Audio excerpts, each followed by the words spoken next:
This is Johnny Wrestling, or Johnny Takeover, as my shirt says. And listen, I want you to listen. Like, we're involved right now. It's crazy, it's loud, it's hectic. We're in New York City, but I want you to listen to No Holds Barred Network.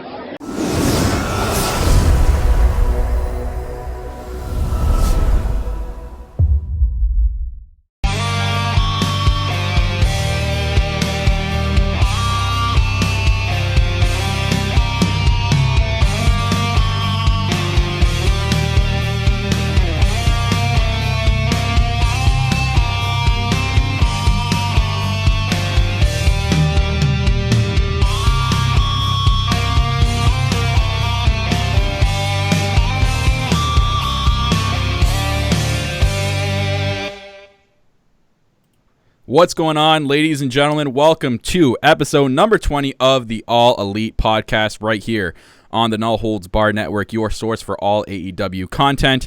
I am your host, as always, the self-proclaimed greatest host, Kyle Masters, joined by Tiffany. And if you're watching right on YouTube and listening to us on the go, we are joined by a third special co-host today. He is Anthony from Smark To Death Podcast. Anthony, what's going on? Oh, not a lot. Just getting ready for Double or Nothing here, and we're 2 weeks away now. 2 weeks away from Double or Nothing in Las Vegas. I'm excited. So thank you for joining us on All Elite Podcast, man. Thank you. We really do appreciate this. Tiffany, how's it going? As always, what's up? Hi. Good. Hi. Hi. You see, you're not special for this episode. Like, Anthony is obviously special here. But like, I am special. I am the chick of the podcast, so I don't care what you say. I am special. You're special, all right. There's not a whole lot of them in wrestling podcasts either, so good for you. Yay! See, at least somebody appreciates me here, Kyle. Like, damn. Like, I don't know. Wow. Anyways, guys, welcome to the All Elite Podcast. If you're new to the All Elite Podcast, this is where myself and Tiffany usually go over being the elite, road to Double or Nothing, and fill you guys in what's going on around the AEW world. Today, we're obviously joined by a special co-host from Smark To Death Podcast. Guys, go check him out, Smark To Death Podcast. The link is down in the description below for you guys to follow on Twitter, and you can follow Anthony's link. I forgot to put Anthony's Twitter handle. It's my bad. I'll put it up in there after the video. But the Twitter handle for Smark To Death, importantly, is up there, guys. So go give them a follow. Go subscribe to their channel as well. Other than that, guys, as always, you know the spiel. Please go follow us on social media at Twitter, at All Elite Pod. You can follow us on Instagram at All Elite Pod as well, and follow us on Facebook and like us on Facebook at All Elite Podcast. Like I said before, all links are located down in the description below for you guys on the YouTube channel. If you're listening to us on the go, thank you for listening and downloading the episode on Spotify, iTunes. Those are our two huge ones right there. So thank you again for listening to the episode on the go. Wherever it's easier and convenient for you to listen to us, you can listen to us also on Stitcher Radio and Spreaker.com/NHBWP. Great podcasting website, guys. Even if you're new to podcasting, you want to start your own podcast, I highly suggest checking out Spreaker. Very, very cool website, and allows you to download a software for their studio, and it's awesome. They got some plans on there for you. Go check it out, Spreaker.com, for that. Also, guys, go check out our store presented by KayFabe Tees. AEP Tees, All Elite Podcast t-shirts presented by KayFabe. We have some 4 fantastic t-shirts. I'm wearing the AEP one today. We also have All Elite Merp. It's a Tiffany-induced shirt right there. She actually has that t-shirt. Actually, Jimmy has it. Jimmy has it. Sorry, Jimmy. One for Jimmy. We have the Pissant Company t-shirt, an AEW font. And we also have the Fuck the Finest t-shirt. Fuck the Finest. Yeah, and guys, whatever you buy, whatever we make from the t-shirts will be donated. Yes, it'll be donated to Culture City, who is in works with AEW for their sensitive, or their was it the sensory sensitive. I always get that wrong. So anything we make off these t-shirts will be donated to them. So if you guys purchase any of those t-shirts, you know your money is going to a good cause. whatforapparel.com/AEP. And speaking of KayFabe Tees, they got their own awesome t-shirts at their website, KayFabeTees.com. Go check it out, guys. They got a lot of cool looking t-shirts on there. Put a few up there for you on the screen. We got Brett, love that t-shirt. We got the Merch Sheep t-shirt, the Not My Champion of Ring of Honor t-shirt, and with the Matt Taven being the champion. A lot of people are not happy about that. We get the Las Vegas KayFabe t-shirts that they'll be rocking at Double or Nothing weekend. They got the WrestleMania participation T-shirt, the full beer challenge instead of the full gear challenge, and a Becky Lynch inspired T-shirt, the Mark instead of the Man, which we still got to get that T-shirt for Jimmy there. Yeah, his birthday. Yeah. Buying that. And as always, Tiffany, you know how we do here. Here's a special message from the Executive Vice President of KayFabe Tees. That's right. Which we actually have some news with that little doll, Tiffany. I don't know if you want to break that. Oh, there will be a doll. There will be a doll. There will might be a doll. AEP exclusive. So yes, he will be sitting here. And speaking of dolls, Tiffany, I imagine you want to also break out something for today's episode, guys. If you've listened to previous episodes of this podcast, you know about our Fat Pharaoh campaign. Me and Tiffany were in New York for WrestleMania weekend. We went crossed by this store, and magically, Pharaoh, who wasn't in full gear shape, was in the store. And we had to take a quick snap with it, and we did. But we loved it so much, Tiffany has now purchased the official mascot for AEP. There he is. Fat Pharaoh.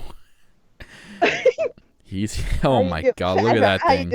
I mean, it's a miniature version of what the one we seen, but because the one we seen was like over $200, so like screw. Good. Sorry, but he was really expensive. If you guys don't know, I'll transition it right now on the screen for you guys. There you go. There on the left is what me and Tiffany in WrestleMania weekend finding Fat Pharaoh, and then the new picture in the bottom right hand corner with Tiffany with the new miniature version of Fat Pharaoh. Still fat though, with a PH though. Let's be nice. Let's not run down Pharaoh too much here. But that logo in the top right you guys are seeing on the screen will be a T-shirt on the store as well. I will be sending that design over to our friends at KayFabe Tees, and that'll be an official T-shirt. #Fat Pharaoh. So you guys can get your Fat Pharaoh T-shirts sometime soon. Oh my God, look at that thing. That thing's hilarious. He is the official mascot of the All Elite podcast. We gotta get him a miniature T-shirt, like a mini AEP T-shirt for him to wear, or like a Young Bucks bandana with AEP logo on it to put around his head. Oh my God! Yes. That'd be sweet. Little things that amuse me. I swear to God. I'm a simple person, but yeah. So as long as Big Stuff doesn't get to him. Yes. That's the real co-host, right? The next one right there. McDuff can. I know we had a ploy last week to try to get him to host a show. That's not happening. Just say, Tiffany. Don't you know me? You know. Anyways. That because McDuff didn't. Speaking of merch, guys, you want some AEW merch? ProWrestlingTees.com is where you're gonna get all that.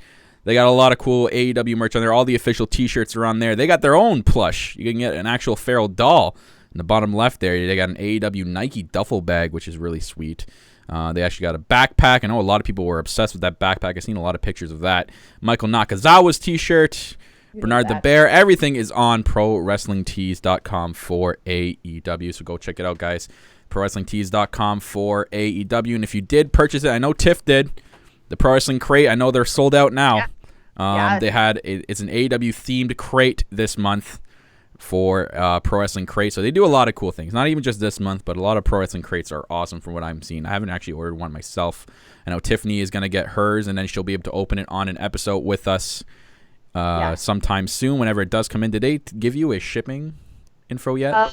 No, they said that they were going to be received before Double or Nothing, but I haven't got anything in my emails. But they did post that they were putting the boxes in trucks. So maybe they were going... I'm excited. I'm very curious of what autographs you're going to get for one. Oh my God. I'm hoping the Young Bucks book will be in mine because it's autographed. I will throw a fit if it is. And I'm curious to see what T-shirts you get because you got the one with the 2 T-shirts, right? Yes. Yeah. It comes with 2 T-shirts. Yeah. So, because I know there were plans where you can get 1 T-shirt instead of 2. And then so it's going to come with the auto, the 2 or is it 2 autos? It's just one autograph. Just one auto? Wrestling Crate? Yeah, it's just one. Yeah, 2 T-shirts, 1 autograph, and then probably a pin, right? Mm-hmm. No, I'm very excited to see what you get in that thing. I'm excited. I might crack it open before we podcast because I might be anticipating, like, what are we doing on the podcast?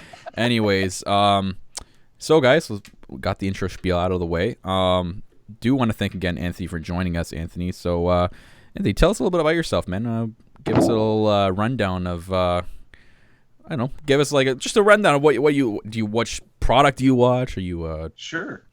Yeah, so I'm a bit of a, I'm sure Tiffany knows this. We've talked quite a bit over the last few weeks, but I'm a bit of an everything watcher when it comes to wrestling. I prefer my wrestling to be like I'm really into GCW, Game Changer Wrestling right now. Of course, I've been watching very closely All Elite Wrestling just because all of those guys, they remind me of what I loved about wrestling when I was a kid. I just jumped back into it maybe 5 years ago, back when Finn Balor was champ and he was doing cool, crazy paint stuff at the takeovers. But I also will watch a bit of everything. I'm big into Ring of Honor and New Japan. Love New Japan.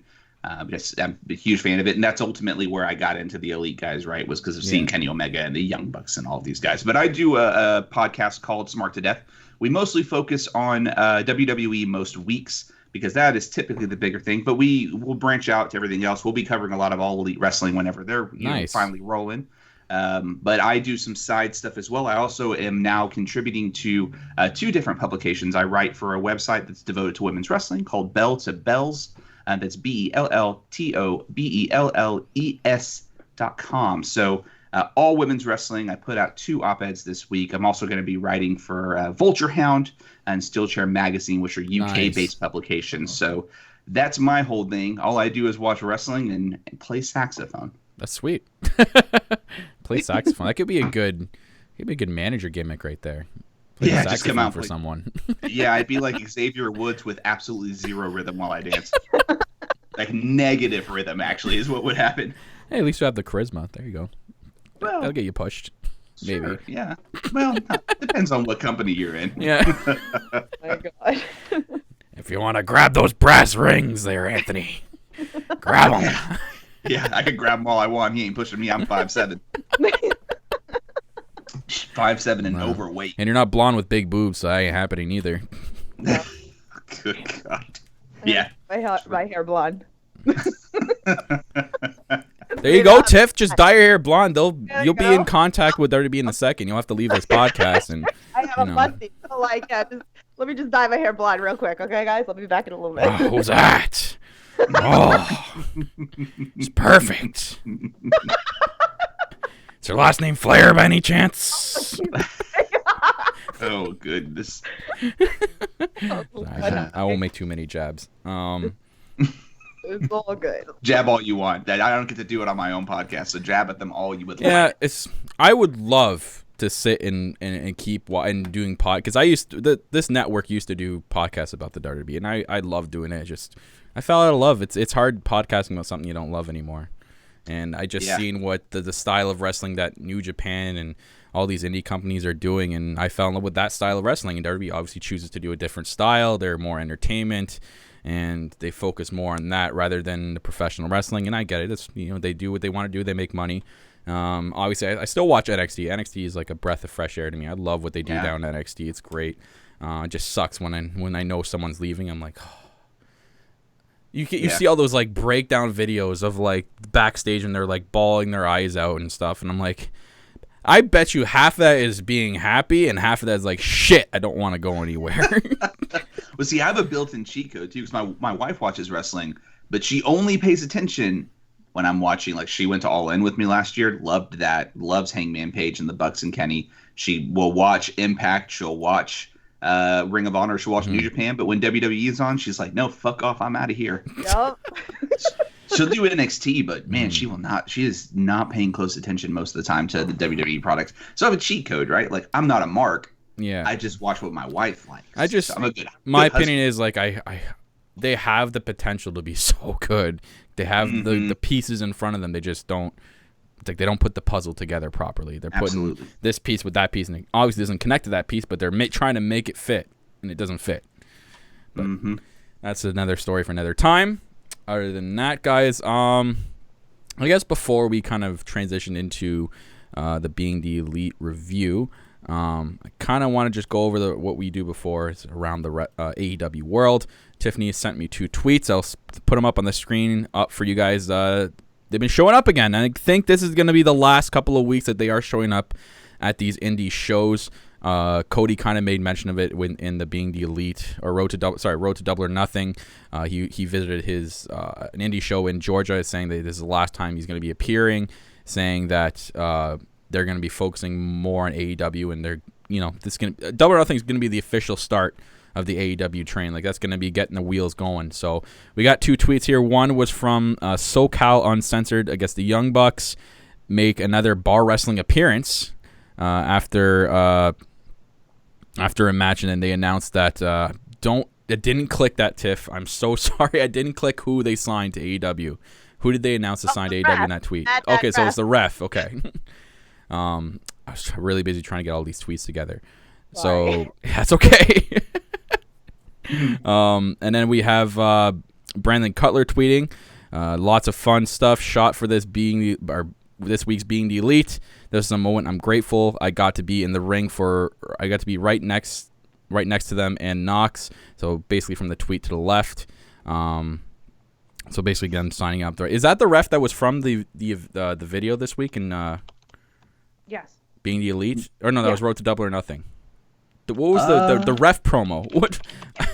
I watched them back to back, so I'm forgetting which one it was in. The ref caught a promo about Double or Nothing. The Mad Ref is a guy named Rick Knox, according. Yeah, so it was in Road to Double or Nothing. Yeah. Yeah, the other guy is Bryce something. Yeah. Or okay, that was Bryce Rippenser or something like that. Way back to like if you watch like beginning episodes of Being the Elite, like he kind of like crossed the Young Bucks, and then eventually okay. This a couple of weeks ago that they kind of made peace.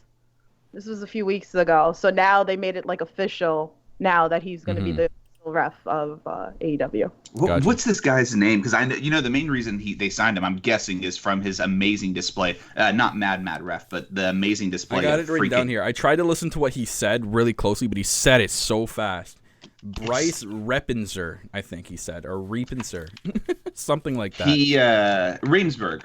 Bryce Ramsberg. Okay, I was close. He reffed the Invisible Man versus the Invisible Stan at Joey Janela Spring Break 3, and it was that's where he's from. God, it bugged me. I will never forget that match because he was so unreasonably good for such a silly segment. It's great. It's good stuff. Awesome. So he's officially an AEW ref. I love that. Other than that, what else do we have from AEW World? Oh, this was huge. Another All Elite signing. Coach Jerry Lynn is hashtag All Elite. So that's sweet. Obviously, I don't know what they're going to be doing with him. I know he'll be transitioned into I heard that they're very, very close on getting their performance center built. Like they have a location for it, and it's going to be announced very, very soon. I imagine he'll be there eventually to help coach future stars for AEW and do some work with them. I'm imagining so.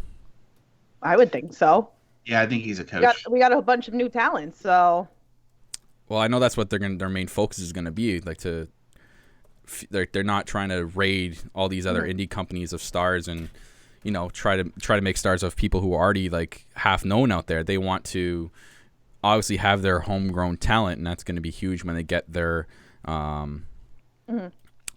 performance center up and running. Which I really wish I had saved that article because it said they're going to announce it sometime after Double or Nothing that they have their performance center and they're gonna have a name for it and everything. So I can't wait for that.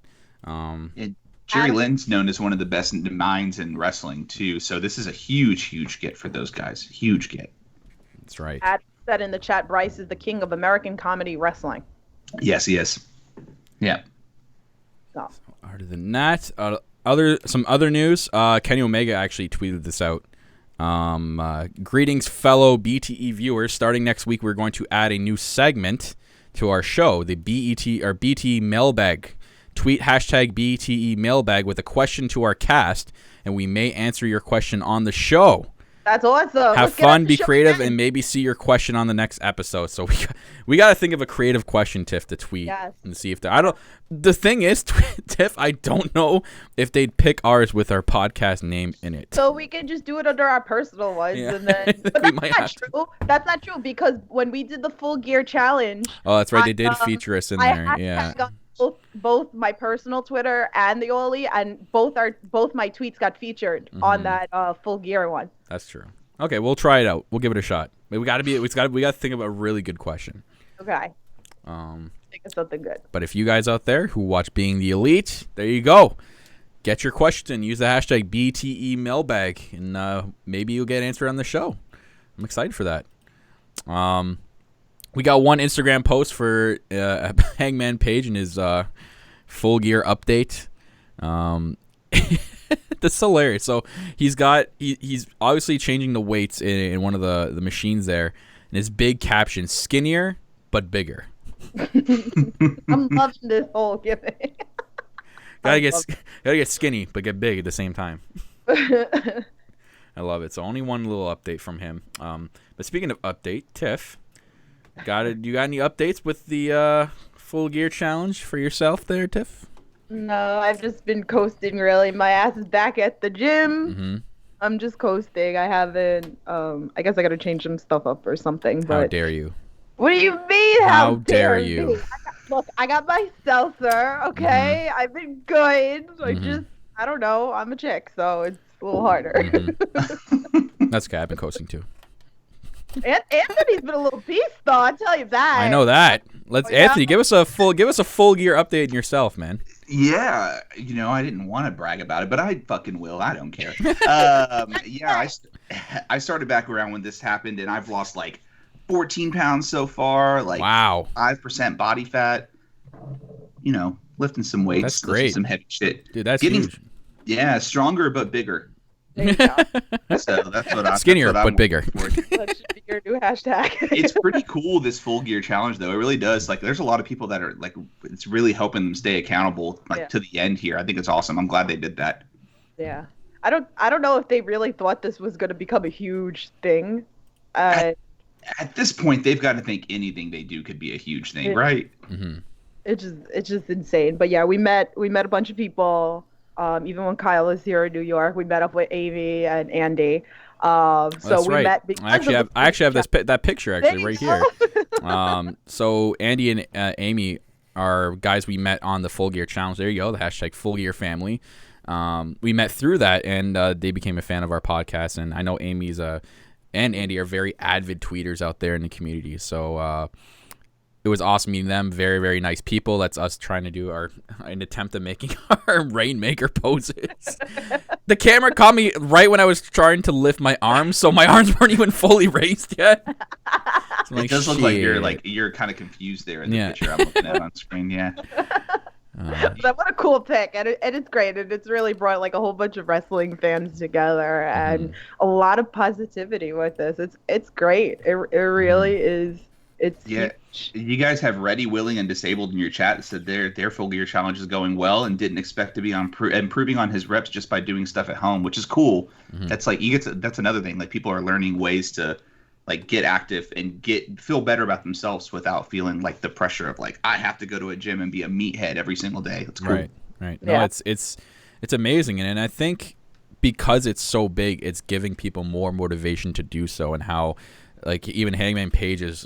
If you ever go to his likes, you can see he sees people tweeting about it, and he likes people's tweets. Like he keeps people motivated, people who are tweeting, looking for that extra support from obviously the Twitterverse, and it's awesome how much support people get when you just tweet something like that. I remember when I was first tweeting about it, like giving like I was trying to do like a little like kind of like a day, like a blog thing on Twitter. I was tweeting every day on like what was going on. I just remember like getting so many tweets about like people like keep it up and keep going. Like it was, it's great. This is such a good, just it's amazing. It's amazing. Yeah. It's like it goes in that theme of like the whole thing of All Elite Wrestling to me and all of these guys is they're like this band of misfit toys, right? Like they didn't really fit in WWE or wherever they were, and now like they're all together, and so all of us outcasts are now like following them, right? Because you are at some. If you're doing a podcast about wrestling, you're a fucking outcast. Yeah, we're cool. We're cool to us, right? But really, we're spending our Saturday talking about wrestling. But I think that's cool. Like it's uniting all these people, and typically your outcasts aren't the ones that want to be physically active or athletic, and now like it inspires them. It's so cool. Yeah, absolutely. So yeah, my update's just I've been coasting. I step on a scale once in a while. I'm just like I just coast. I'm like I went down.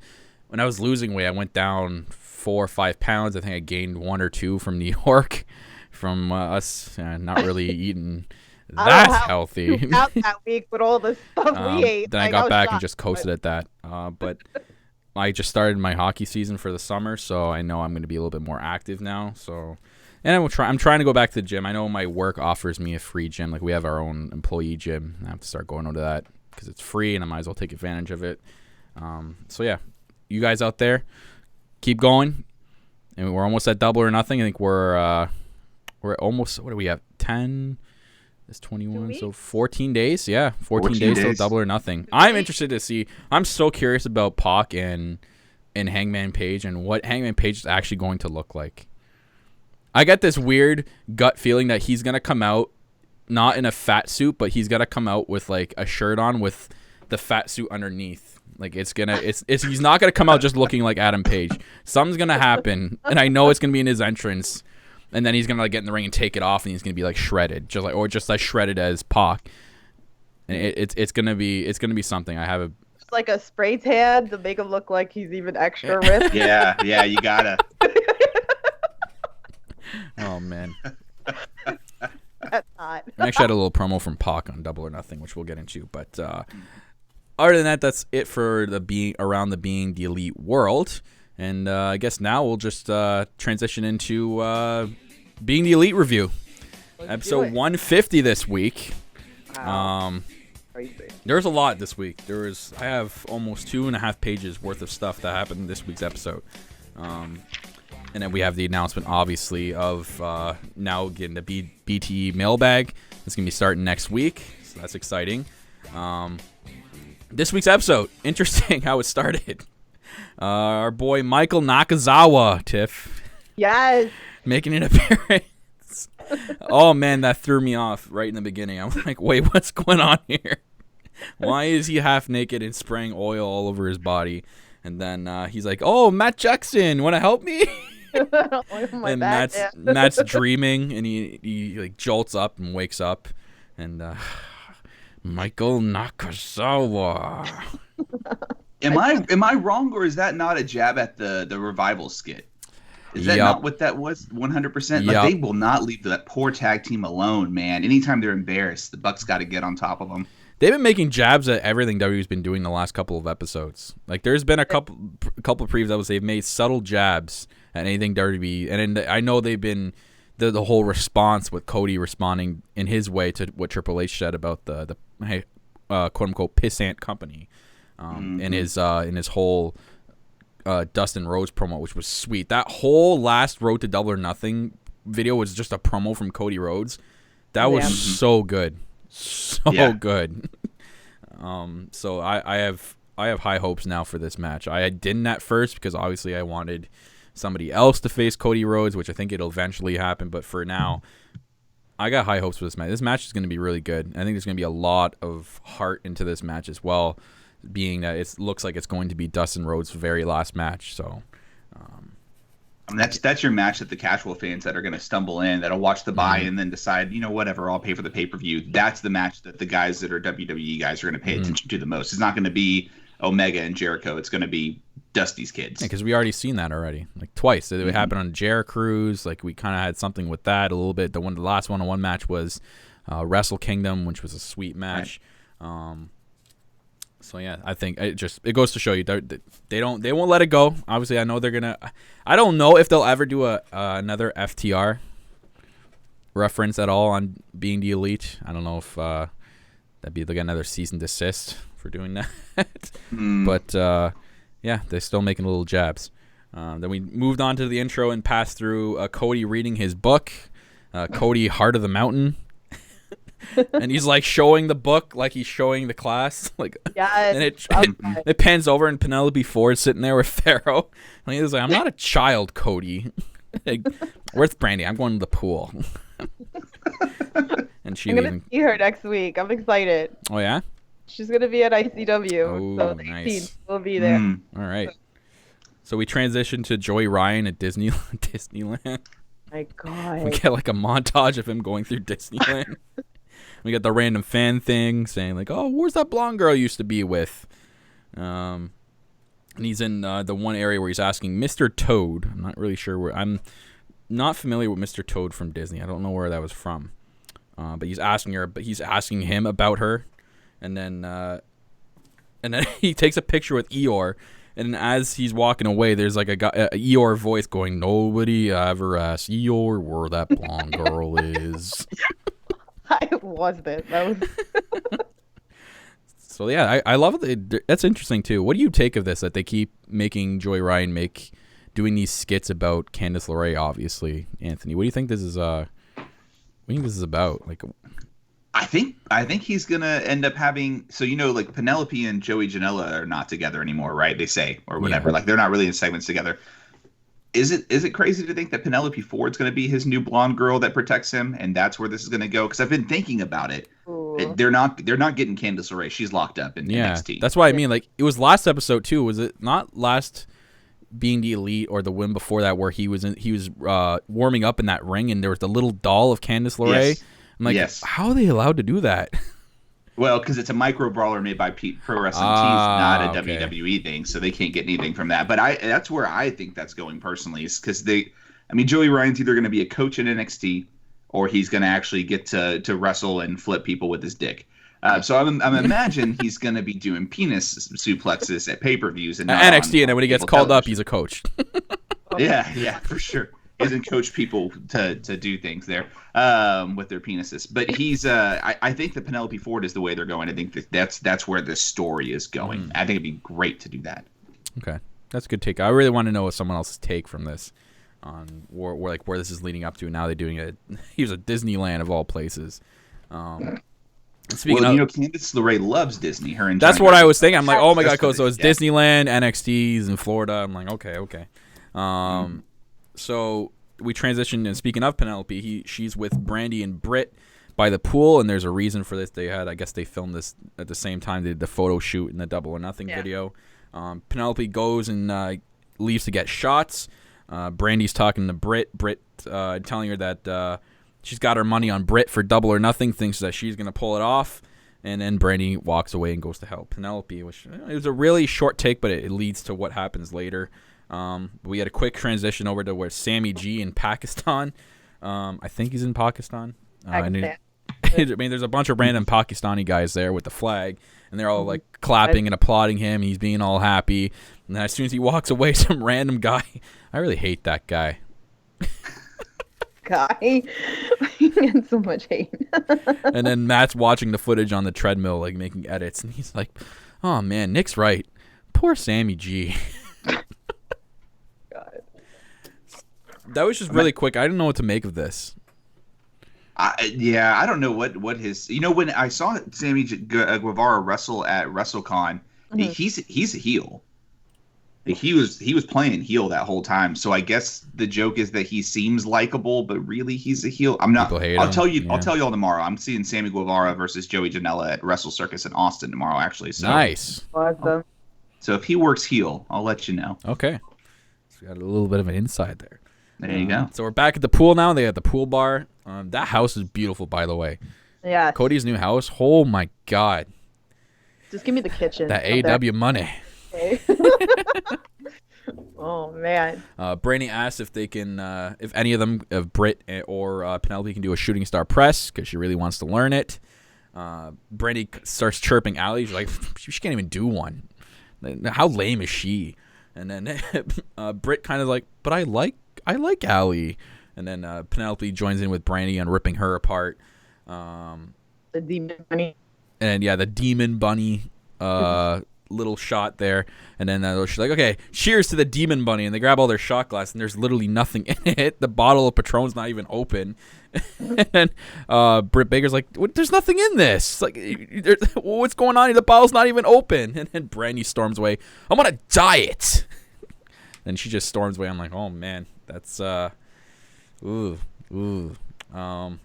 So basically what I take from this is Brandy's taking shots still at Allie. That's probably going to lead to I don't know if it'll be an impromptu match at Double or Nothing, but maybe at the next event, which is Fight for the Fallen, I believe. So Did they announce that already? That they were I think that's announced. Oh. Yeah, it's announced. We talked about that last. Meow, right over my head. Botch. Get a cup of coffee. All right, Matt from Botchamania, come on, put me on. Yeah, this is the next one.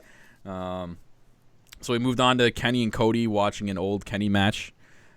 This is what I forgot to ask you, Tiff, but I'm sure I don't know, maybe Anthony knows who it was. Who was Kenny partnered with in this match that they were watching? Do you remember? It was a woman, so it was a mixed tag match, and then he was with a woman. I was trying to focus in to see who it was, and I couldn't.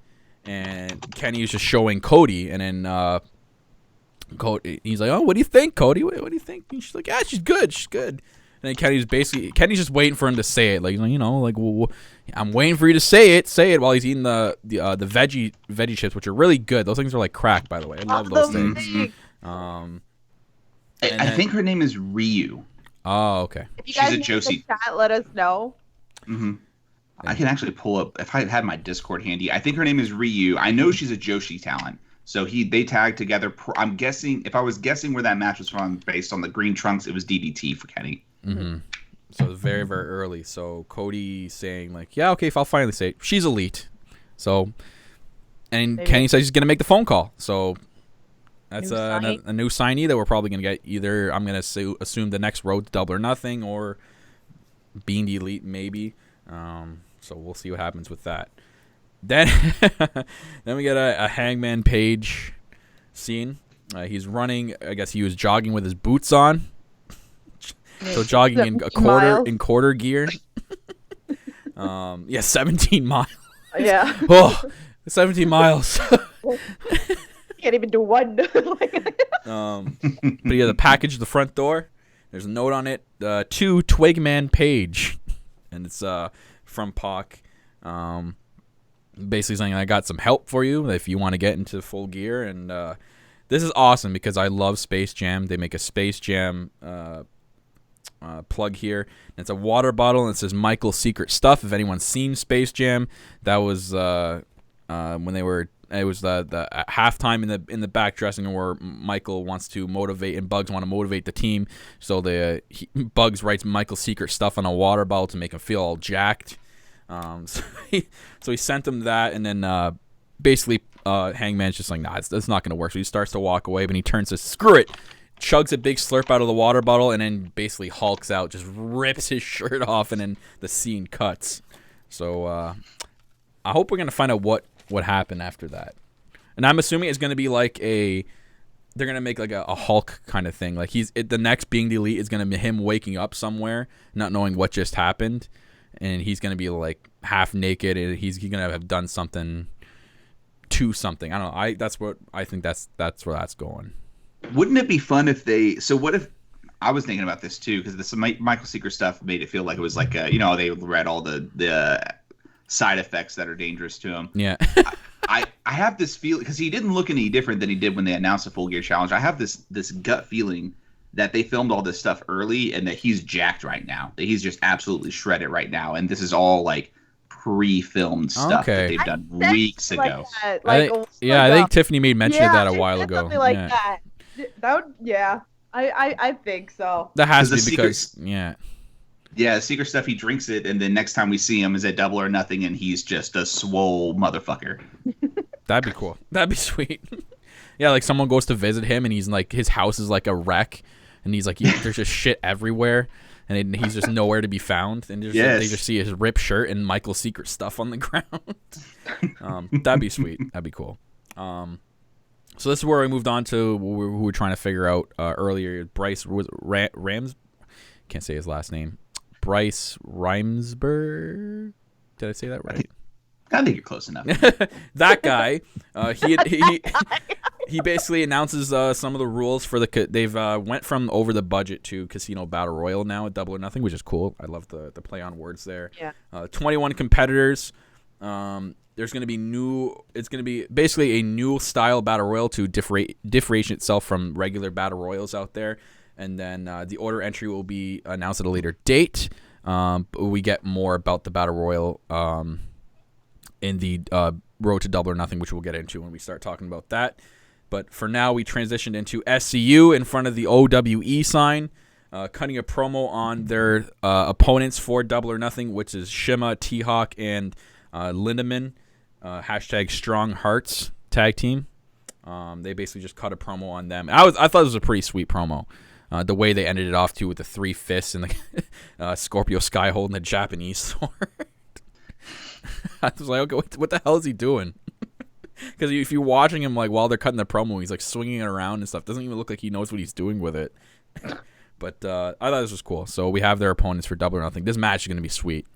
This is going to be a sick match. I love SCU. Mm-hmm.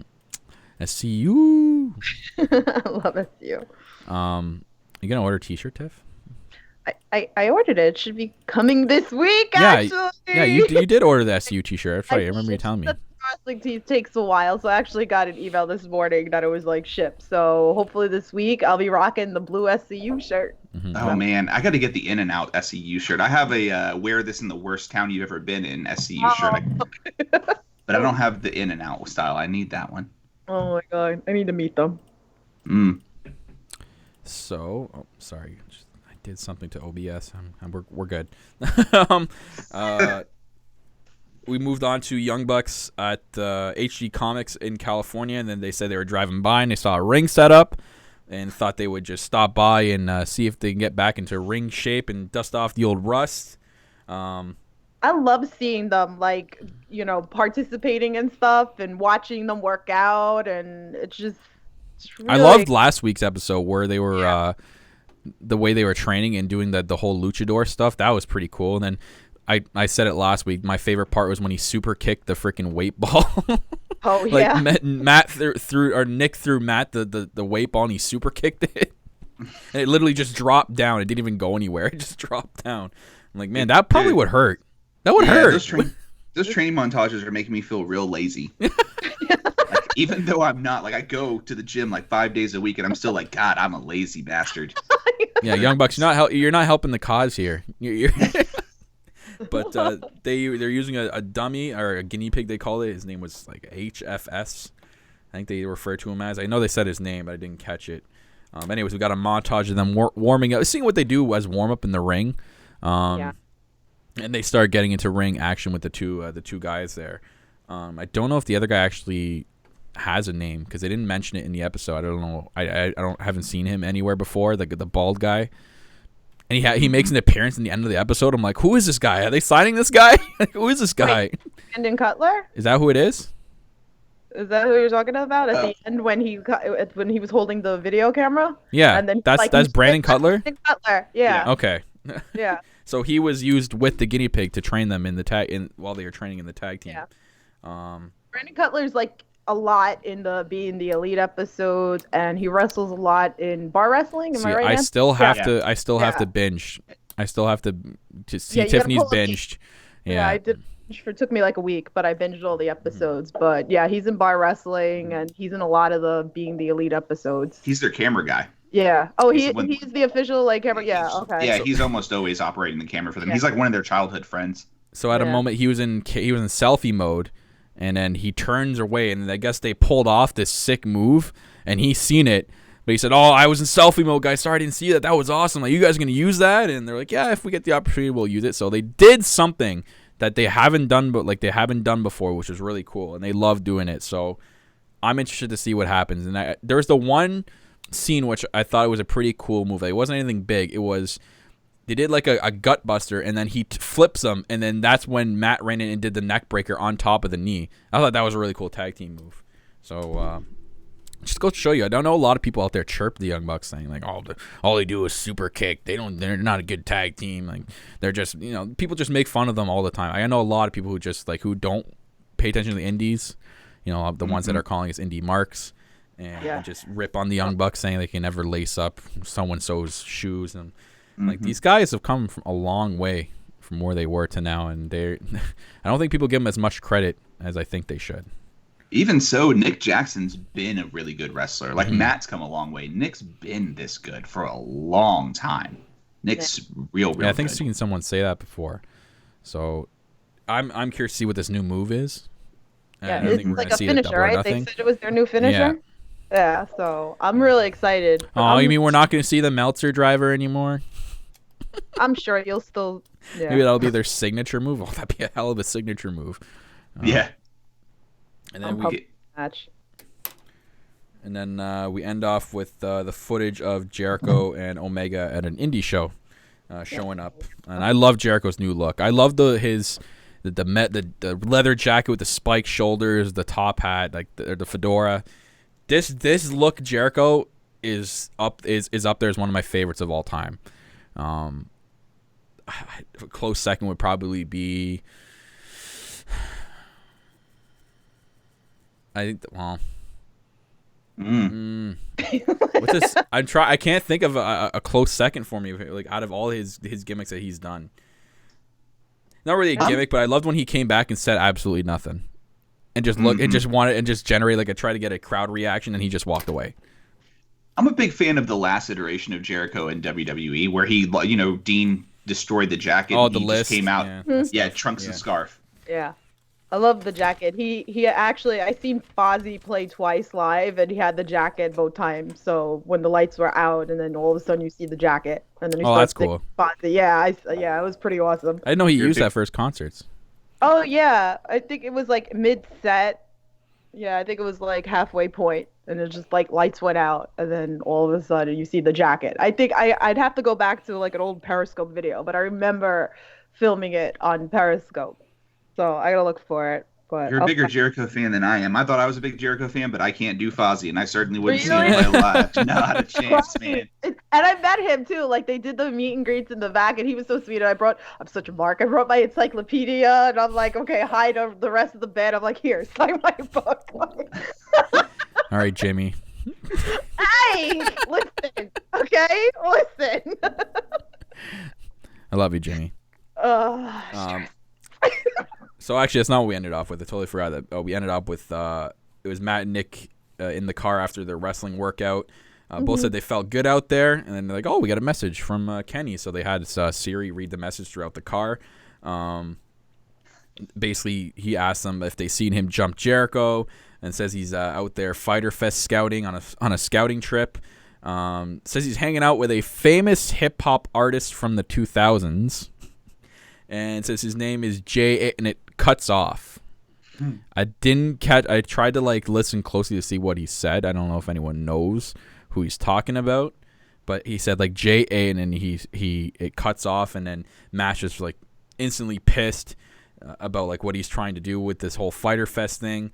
And then Nick gets sidetracked. Says, "Oh, hang on, I got a weird email here. It says ransom note."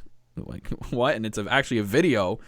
And we get blurred faces at first. We all find out who it is, but we get blurred faces at first, saying that this is a message to Nick and Matt, and saying they have a list of demands, and bad things will happen if they are not met. And they said we have a couple of things. One, and they kind of look at each other. Oh wait, there's only one thing anyway. So just one thing. The best friends are not doing the pre-show battle royal, and instantly I'm like, okay, sorry, we know who it is. They said they want to be on the main show in tag team action. I forget which one said it, but well, I'll kill your family. And they're arguing. So no, we can't say that. We can't kill their family. And they're arguing with each other. And as they're arguing, their faces are slipping out of the blurred camera. So you see it's the super best friends, and that's how we end off the episode. So that's interesting. It's kind of cool because even with our fan tweet last week that we were like, how would you view booked? The best friends at Double or Nothing, and it looks like we're gonna get a match maybe in the pre-show. Just don't know yet. I don't know what's going on with this. I don't know if they're gonna be in the battle royal or are they gonna come out in it's gonna be a surprise tag team. That's what I brought up last week. I can see them coming out and doing on the main show, not in the pre-show, on the main show, and calling out. What's that? You think it's gonna be on the main? Yeah, maybe the first match of the show. I don't know, to open it up. I like that somebody said last week that they eliminate themselves and then do a whole promo that they're gonna, open challenge maybe, and maybe Private Party comes out. That's it. That's what we brought up. The Private Party comes out and faces them. For Smash Brothers, or I don't know. They signed Angelico and Jack Evans as well too. That's another tag team they signed this past week that could be someone else they'd have go over. It's whoever it is going over the best friends. Yeah. So I'm interested to see what happens. I don't think they're going to be in the battle royal. I got a gut feeling. I'm going with my gut. They're not going to be in the battle royal, or they do what Tiff just said. They eliminate themselves right at the start of the match, and say like we're not good. We're too good for this battle royal. We'll be on the main card. Yeah, like pull out the mic, Mm-hmm. throw a whole hissy fit about it. Mm-hmm. I don't know. I'm pumped. That's all I know. Double or Nothing is going to be sweet, man. This event already is going to be a really, really good pay-per-view, and I feel bad because isn't the Sunday beforehand Money in the Bank? Mm-hmm. They got a lot to, and I know that they're looking at Double or Nothing because look at the matches they've set up for Money in the Bank to try to get people's attention over there with the whole Styles and Seth Rollins thing happening sooner than later. Like that should have been saved for Mania. I hate when they do these quick fire things all the time just because of ratings. Man. Well, let's be real. The 18th it's not Money in the Bank. It's Game of Thrones series finale. Oh, night. that's right. The 19th. Yeah, that's also thing they're competing with. Oh man, whoever made the schedule. I'll be watching Game of Thrones. Sorry. Yeah, I'm watching Game of Thrones. I'm not watching Money in the Bank. Forget all that.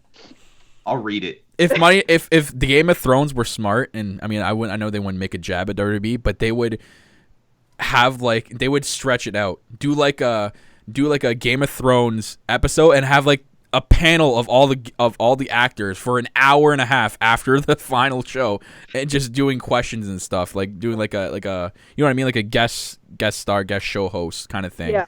Like they're on. Oh, I mean it's 2 hours. It's 2 hours. Okay. Yeah, it's going. Well, I mean, WWE's pay-per-views are like 19 hours long anyway, so they're going to need to stretch that out. That's true. You know, a double pre-show for Money in the Bank. We're starting at 4:00 now. It's crazy. My two husbands are battling. Like you got Steph and AJ Styles, and I've been wanting this match how long? And like, nope, Game of Thrones. I'm sorry. Like, it's sad. Yeah. I would have so much faith in this match, but they haven't done really that great with for SummerSlam. What would you call these matches that they like to call them? They label these types of matches something, and it's not. I'm not getting it right away. The Seth Rollins AJ matches. Yeah, dream match. That's it. So they haven't had a lot of success with these dream matches the last couple of years. I mean, the Randy Orton one at WrestleMania was all right, but I was really disappointed last year at 34 when AJ and Shinsuke. I thought that match would be way better than what we got. It was good, but it wasn't. They didn't live up to Wrestle Kingdom standards, I think, is what people were looking for. People were looking for as good, if not better. The WWE has to step up. They seen what they did at Wrestle Kingdom. Okay, they should have been like, hey, let's do that, but better. And then they kind of went, no, we'll go our way and just coast. Skinnier, but bigger. Anyways. You guys had skinnier, but bigger. Ready, Willing, and Disabled in the chat said he thinks that it's going to be Ja Rule as the rapper that Kenny hired. Oh, Ja Rule. Okay, that's interesting. Is Eminem going to come out and body bag him then? Oh, boy. I don't know. I think we'll probably find out. Maybe like special for... No, it's going to be for Fighter Fest. Fighter Fest. Ugh. Anyway, you want to do our fan tweet? Yeah, let's do our fan tweet. Let's do our fan tweet. So, guys, before every podcast, we try to put out a fan tweet that you guys can answer. So always look on Twitter and make sure you follow our All Elite Pod Twitter. All right, so we put a tweet out. Who do you, stressing you, okay, guys, who do you think will be the big surprise on AEW's first TV episode? Mm-hmm. So if you guys haven't answered our tweet, write it in the chat. Or if you're watching this podcast later, please leave your comments below. We would love to know. Mm-hmm. All right, so we got a couple of fan tweets. So Michael Chow, this actually made me laugh. Oh, God. Shane McMahon showing up saying he just bought AEW. Oh, God. Oh, my God. I'm sorry, that was funny. I now own AEW. Hashtag invasion. So. Vince is on Raw. Oh, man. I would probably honestly piss myself laughing. I literally would pee myself laughing if that ever happened. I thought that was funny. All right, so I know a couple of people said this. So Jay, RIP star, said CM Punk. Put an emoji of them. Mm-hmm. Collab Fuller says, I'm going to say it's someone big who hasn't signed with anyone yet. Rhino's contract is up in July, so that could be one. John Moxley hasn't signed with anyone yet, but he could possibly be at Double or Nothing. CM Punk could be a bit surprised, especially if they do it in Chicago. That's right. For, All In 2's at the end of August? Labor Day weekend again. Yeah. September, I think.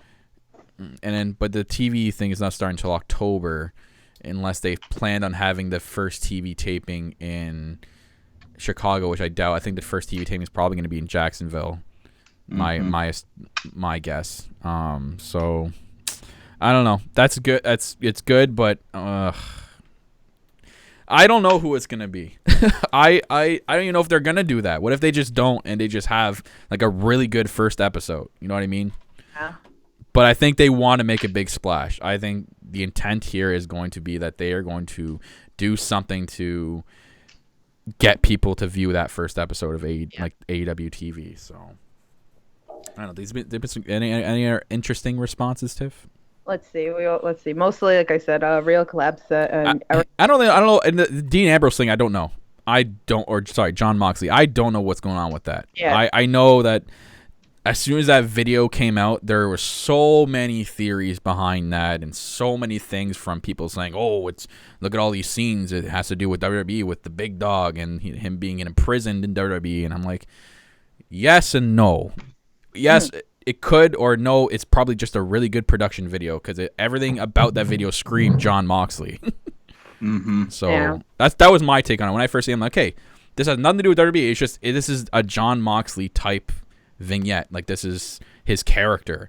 So I don't know. I don't know what the whole, like, we obviously don't know what goes on behind closed doors. We don't know exactly what his contract situation is, if he's going to go to AEW. Maybe he won't. Maybe he'll go somewhere else. Like, Cupid Girl says, you know who would really boost ratings on AEW? The Finest. Kona Reeves? Oh yeah. You know, that's a ratings booster for sure. I'm just saying. No, get him off my TV. Kona Reeves he's like, fuck the Finest. He'd be the first AEW champion for sure. They would. Anyway, moving on. Zach James Cole said the first TV episode and not Double or Nothing. If CM Punk is not at Double or Nothing, I say him. If he is, then Marty Scurll. Interchange. At a Double or Nothing is Marty, then TV is Punk. Because as far as we know, what Meltzer said, again, that's like grain of salt stuff. He says that fall is when his contract's over with Ring of Honor. I don't think Ring of Honor is going to let him go that easily, though. I think they're going to do whatever they can to keep Marty Scurll because they don't want to be the breeding ground for AEW's talent. They want to still be them and be a big company with Ring of Honor and affiliate themselves with New Japan, and which I think they kind of screwed that. I think they might have put a kink in that with the whole Enzo and Cass thing at G1. That was a little sketch. Marty's their draw, though. Yeah. There's just so much with it. There's just such a big story behind it with him not going with them to AEW, and him having to stay with Ring of Honor, and him being a big part of the Elite, to him being forgotten, him for months going like, all my friends are dead, and you know what I mean, like just making jabs at them. Things on being the Elite. I mean, he's still kind of in the intro, and then we saw him at was it C2C? Yeah. That he was that he was doing the autograph signing. Hey, he showed up at their autograph signing. Yeah. There was a video that went viral that Kyle had showed up on the screen also, that he saw Matt and Nick and was like, they're not dead. And he was with the umbrella with them, like yelling at him and like Kenny Omega. So I think that was the best because Kenny's face was just. It might have been him acting, but he had the most, oh my god, this is so awkward face on. Like he was just like, what the hell is going on? Yeah. So could have a Marty Scurll would be cool. I think maybe not the first TV episode, unless they don't want to. That's what I mean. If they don't plan on doing like someone with a big name from another company come in on the first episode, a Marty Scurll would be really cool for their first episode to show up. Right. have him show up in the ring. That's like my idea from before, Tiff. He opens his umbrella and it's got the AEW logo on it. Kind of like the final battle thing when he joined. What's it called? Like Tony Khan went Tony Yeah. Khan went underneath Cody in the Bucks to sign him. Ooh. He had the all-in umbrella for what's it called too, right? Yeah. Against Okada. Yeah. And then there was on Instagram, if you follow his Instagram, he had all in two background, and then Winston was there, the dog. If you guys don't, the dog. The dog. The dog. What did I say? That he was wearing the Winston bandana around him also in front of the all in two logo. So I really strongly feel he will come. We all thought he was going to come in April. So I don't know. Okay. Like, I wish I knew when the contract was up. It was really believed that. We had a good prediction. That would have been sweet. Him bringing over the NWA title to Double or Nothing to face Cody. I would love that. Yeah. Yeah, it's definitely not anytime soon because he's in Best of the Super Juniors, and that's going through June. So yeah, so we'll see. He's sweet. Tiffany really put me on the Marty train. I got like in the last couple of months, I've jumped the Marty train so hard. He's so good. I've been watching like old matches with him. I love him. Yeah. Obviously, if you guys see my shrine and my pictures with him or whatever, like I got to have 10 minutes with him alone in the not that way, but in oh dear. Well then. I'm pregnant again, guys. No, like. Anyway, but yeah, even when we were at G1, like I got Kyle hyped for Marty because I was like hyped as shit. So yeah, I'm telling you, Marty's coming. It's just wet. So. But anyway, shut up. It sounded like you said something else there. I know you said when, but I heard another word. Back to our fan tweet. Okay, so let's see. Everything Pro Wrestling said just a debut of a new wrestler. Brock Edward Lesnar said the Cult of Personality. I don't know who it is. CM Punk. Oh, That's the name of his theme song. Okay, so and then somebody said in the chat. Oh, Metal said in the chat. Psycho Clown and Murder Clown show up from AAA. Oh, good old Metal 2006. I didn't even have to look at the chat to know who that was. It trolled. That's one of my guys. I'm sorry. That's okay. Hey, it makes it entertaining. I mean, that's not a big show up, but you know, it could be another run in. Like I know they're gonna do the big thing here.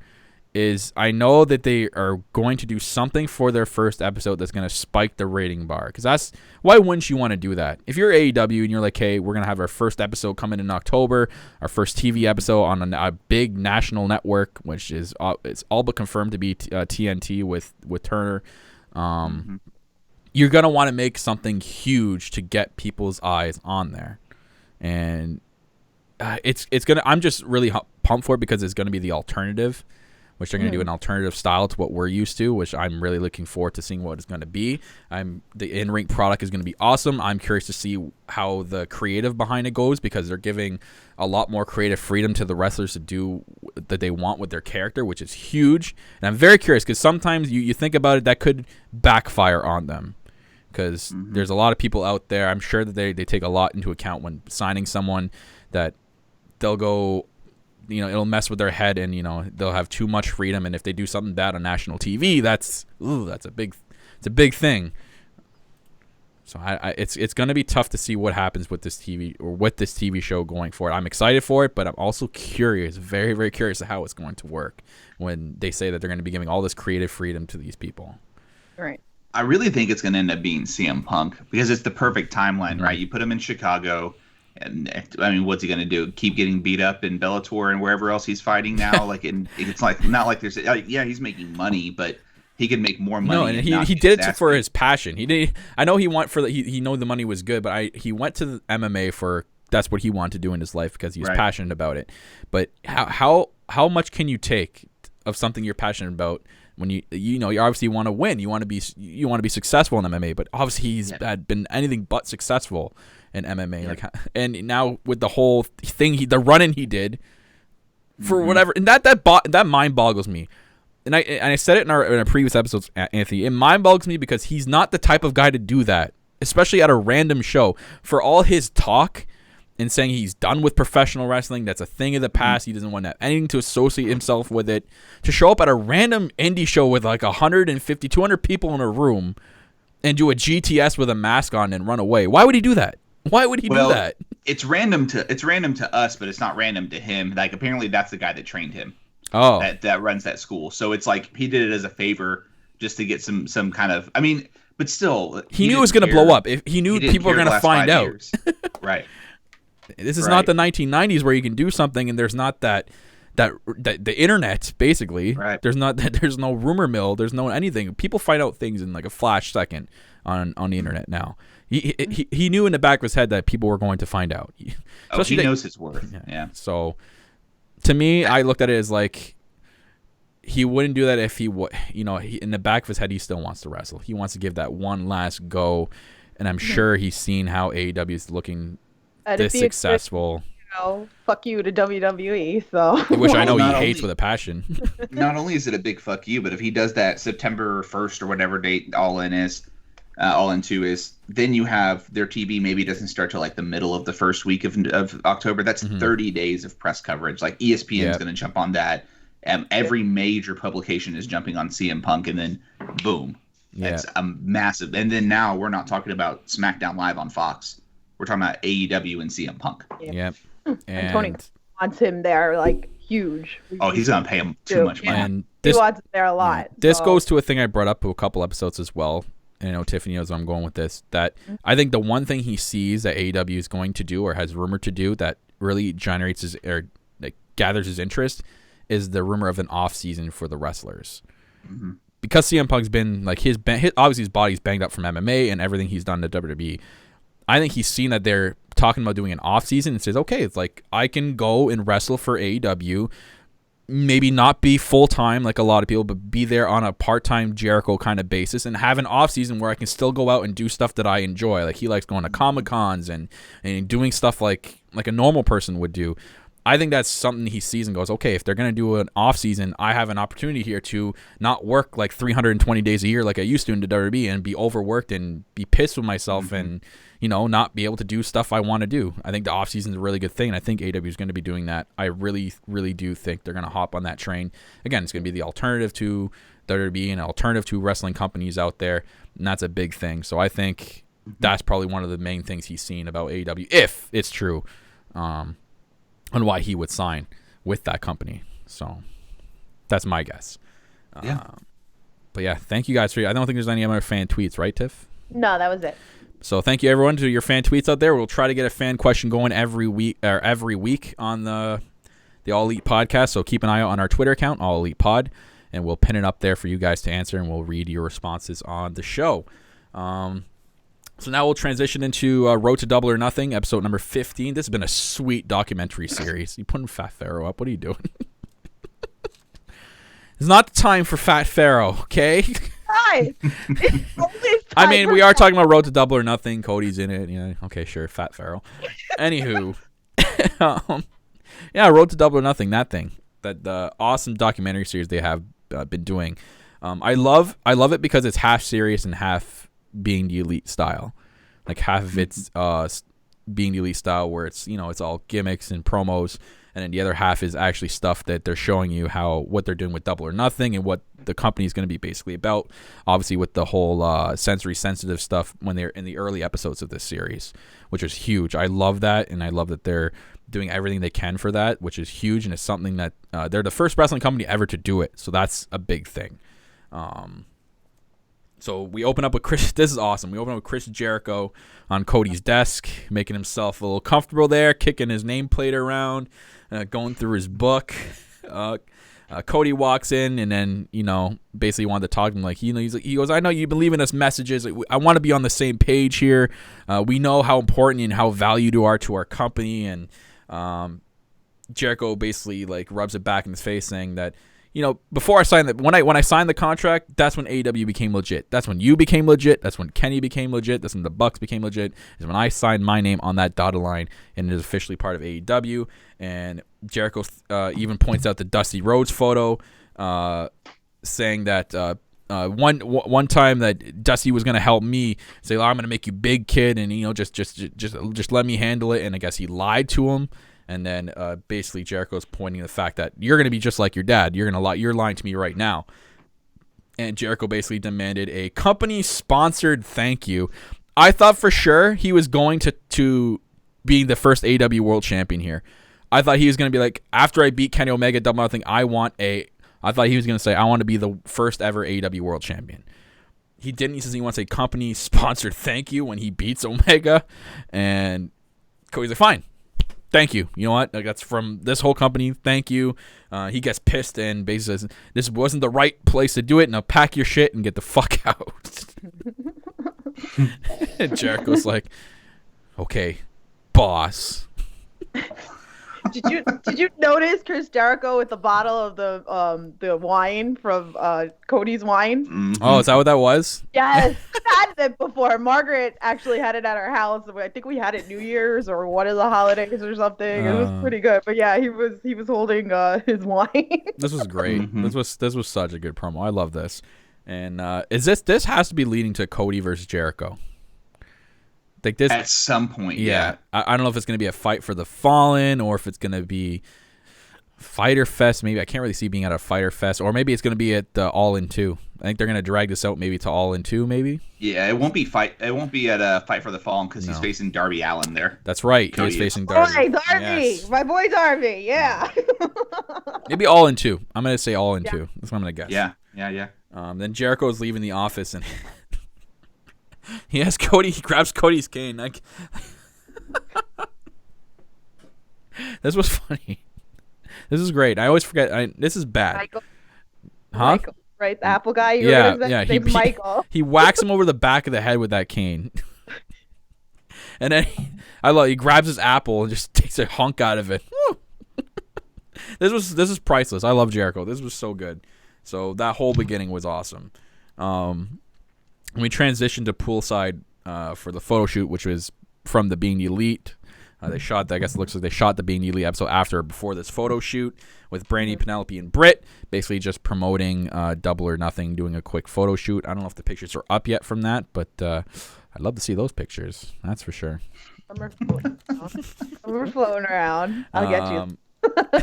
And then we transitioned to Pac, a video promo from him on Hangman Page, basically telling Page that he's been focusing on doing this feel good Full Gear Challenge stuff while Pac's been traveling the world, beating the very best in what this industry has to offer, and saying that he's been undefeated in the last 20 months. I think that's true. I haven't really been keeping tabs on him.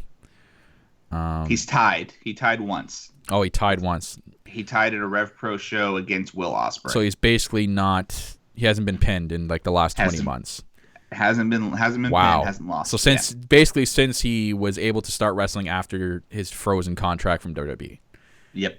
Awesome. That's insane. So that adds a lot more to this match. So that was a pretty cool promo bait, and I love his nickname, the Bastard, that he says right at the end. This is sweet. I love this Pac. I think this was better than his King of the Cruiserweights thing he was doing in WWE. Like, I love this whole thing that he's doing with AEW. So I'm excited. It's like an unleashed version of it, right? Like it's the same character, but like amplified because he doesn't have the restraints. Almost. Like he just looks like he's more, not to quote Ambrose, more lunatic style of the King of the Cruiserweights. So he's like a rabid bastard. Yeah. I love it. I can't wait.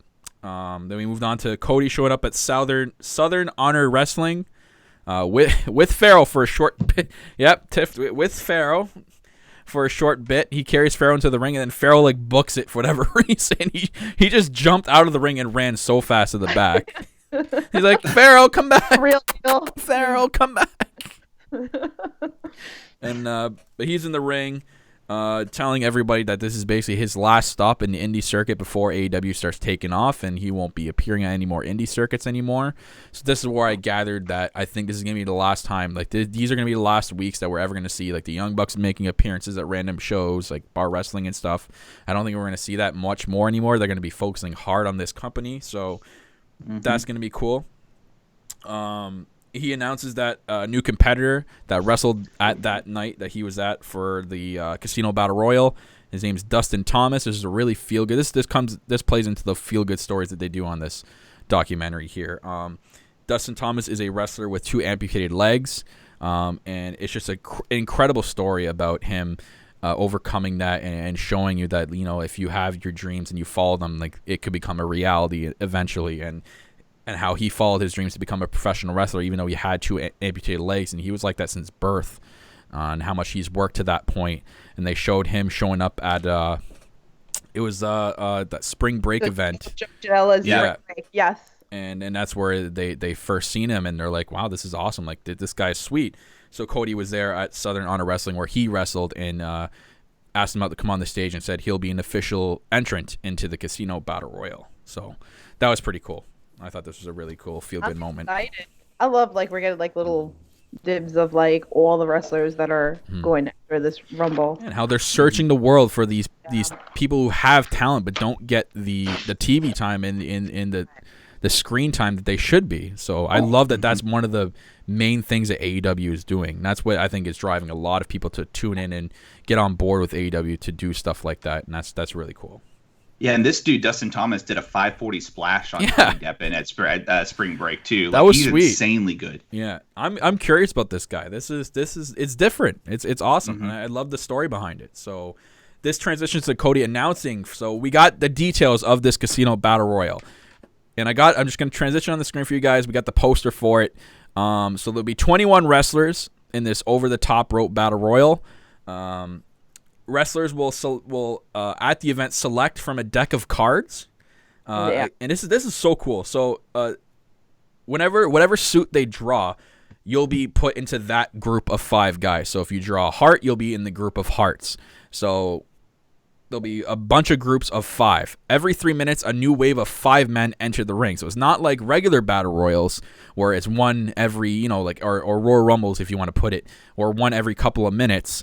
A new person comes in. Every 3 minutes, 5 people enter the match. AEW will randomly select at the event who starts, like which group starts the match, like which group of 5 guys. And then lucky number 21 is chosen by whoever draws the Joker from the deck. Whoever draws the Joker is going to be the 21st entrant, so basically the last entrant into the Battle Royal. And then the Battle Royal entry numbers are picked at a later date. They haven't announced that yet. So I imagine we're probably going to get a Road to Double or Nothing video where they show all the wrestlers choosing their cards, or being the elite episode. I was going to ask that. What did you think about that? But or I'm guessing, my guess is it's going to be at the weigh-ins. The day before, that they're going to have all the wrestlers out there and they're all going to choose a card. That's where I think they'll do something. Because I think they're going to want to get eyes on that weigh-in, right? And I already seen people making fun of it. Oh, why the fake wrestling weigh-in? What the stupid Anthony that? hit a nerve with somebody. Oh, yeah, I did. Yeah, I came out swinging again on people. Oh, that was you? That was you? Yeah, if it came from Smark To Death, it's always. Well, it wasn't just you. I seen other people tweet about it. I seen lots of people tweet about it. Oh no, I watched the way. Yeah, I watched the weigh-in last year for Nick Aldis. Like I was there. I saw the weigh-in for Nick Aldis and Cody. It was awesome. It's just, who fucking cares? It's just a simulation. That's same thing. It's just we're gonna have more entertainment with it because wrestlers are entertaining and there's more story and promo behind it than like the UFC. UFC is just like 2 guys who are high in testosterone that want to beat the shit out of each other. Right. They're just gonna get in each other's faces and argue. That's what they're gonna do. Yeah. Which will be free on YouTube, guys. On the That's sweet. Yeah, the weigh-ins are free on YouTube on the Friday before. Yeah, it's gonna be on the All Elite Wrestling. Not $40 like you guys aren't reading. Free on YouTube. The Young Bucks even tweeted it out that it was gonna be free on the All Elite Wrestling channel. So if you guys aren't subscribed to that, please make sure that you're subscribed to that channel as well. But back to what I was saying about the Battle Royal. This is sweet. I love the way they're doing this. It's different with the 5 men thing coming in. That's really cool. I love how they're doing that. And that's where I think it's going to come down to the beginning when we were talking about the best friends, the super best friends. They're going to be in that group of the first 5 men, and they're going to leave the ring, and then it's going to start really with 3, and that's going to 3 minutes later the next 5 will come in. So I really like this concept, and the whole casino theme of it is amazing with the drawing of the cards with the suites or the suits. That's gonna be cool. So I'm hoping they do a regular thing with Double or Nothing. I hope it comes to Vegas every year. It's a yearly thing that's done in Vegas. And we get that a lot more like in the future of All Elite Wrestling. So I'm excited for this. So we had Cody announce those rules there, and then the winner. He also announces that the winner will get the first shot at the AEW World Champion, and he said World Champion. So I'm assuming they're calling the championship AEW World Title. And it was underneath the blanket there. We know what the design is going to be like. If you watched the early version or the early videos of the Road to Double or Nothing, he was talking with the belt creator about how the style he wants it, which is really cool looking. So I'm excited to see that. Big and gaudy. That's what he wants. I love it. I can't wait. I think it's going to be a really cool looking belt. I think it's going to be very sweet looking. My vision is where the logo is going to be. It's going to be a black gold behind it, and it's gonna have the logo and its regular colors on it. You know what I mean? You know how that'd be sick. Yeah, that's how I see it personally. They could have a different approach to it, but I'm excited. This just brings you more hype for a battle royale that's gonna be in their pre-show. Yeah, there's not gonna be a pre-show match, and I'm sorry to make a jab at WWE here, but the pre-show matches that they have that really mean nothing or absolutely nothing, aka WrestleMania's battle royals, because you win that and nothing comes from it. You show up next to the trophy. The Andre the Giant Memorial Battle Royal winner this year didn't show up next to the trophy. Braun Strowman hasn't shown up next to that trophy at all, has he? Nah. So what's the point of these battle royals if they don't mean anything? That's why I love that they're taking a different approach to it. It's a different style, and it's actually going to mean something. So, and it's in the pre-show. Yeah. Yeah. Well, it's in the pre-show where more people are going to see it too, because that thing's going on. It's going on some kind of television that's in everybody's home. Yeah. Yeah. So we're also getting Sammy Guevara and Kip Sabian on that buy-in pre-show. Yeah. Oh yeah. Also, did they announce that that's going to be in the pre-show? Yeah. Mm-hmm. Yeah, they had a graphic out for. It's called the buy-in, is what they're calling the preview, which I love that name. That's awesome. I love that. Oh man. Oh, chills. I love this. I can't wait. Get hype. Keep it, girl. Are you hyped yet? Chat. Yeah, Tiffany, are you hyped for?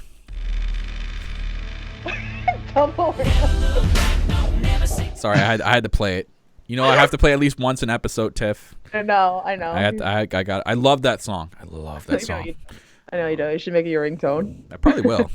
But then we ended off with Jericho and Kenny footage again with just fan reactions of it this time. So that was sweet, man. Them showing up to do that whole thing even with the whole roster of I forget what wrestling company it was.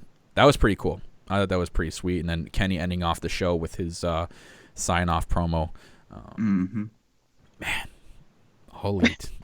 We're excited. It's gonna be great. It's gonna be great. Yeah, I'm trying to contain mine since I'm gonna be there. I'm trying to contain the excitement until I'm there. I'm so jealous you're actually gonna be there now. Oh my god! Suitcase for me and Kyle.